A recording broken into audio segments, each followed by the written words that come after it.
Nahiago genuke agerraldi hau antolatu izan balitz Euskal Autonomi Erkidegoko trenbide sareaz eta plataforma logistikoez eta hitz egiteko.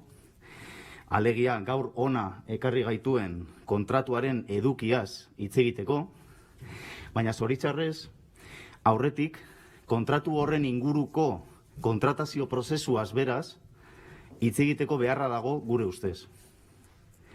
Aurkitu eta salatu duguna erabat irregularra iruditzen zaigulako, eta larria izan daiteke. EH Bilduko kideok uztailaren 8an egin genuen salaketa publiko bat ulertzeko oso erraza. Erakutsi genuen EAEko 2021eko trenbide sarearen azterlana idazteko laguntza zerbitzua izeneko lizitazioaren emaitza zein izango zela iragarri genuela. Ofizialki argitaratua izan, baino ia 4 hilabete lehenago. Ia 4 hilabete lehenago, asmatu genuen lizitazio hori 1,6 milioi eurokoa beza barne, irabazi behar zuen enpresaren izena. Nola da posible, EH Bilduk asmatu izana notario aurrean, ze ingeniaritzak irabazi behar zuen lizitazio hori, Arriola sailburua. Uztailaren 8an bertan, ETS-ek hedabidei esan zien azalpen tekniko bat prestatuko zuela. Dena argituz. Eta hurrengo egunean, uztailaren 9an, argitaratu zuen irekia webgune ofizialean ohar bat, aitzakiaz beteta, eta azalpen tekniko eta xehetasun tekniko oso gutxi ematen zituena. Gertatutakoa akats ofimatiko bat izan omen da. Hori bai, hoi bezala EH Bilduri egurra. Atentzioa desbideratzeko. EH Bilduko kideok, Arriolaren arabera, ondorio interesatuak atera omen ditugu gertatutakotik, ETS-eren izena zikindu nahi omen dugu, eta ez omen ditugu erabili legebiltzarkideen eskura dauden tresnak.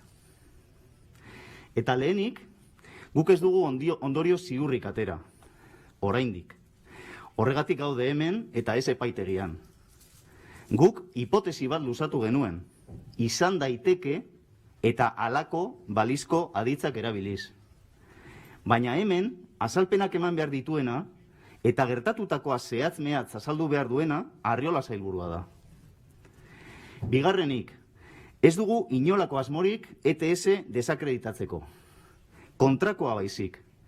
Batzorde honetatik antolatu diren 2 landa bizitetan, ETS-eko teknikariekin harremanetan izan gara, oso gustura, gainera, bizitatuko proiektuen aurka egon arren, eta horrelako ekimenekin bilatzen duguna da, hain zuzen ere, politikariek, alegia sailburuek, sailburuordeek eta zuzendariek, ez zikintzea ETS-eko teknikari bikainen profesionaltasuna.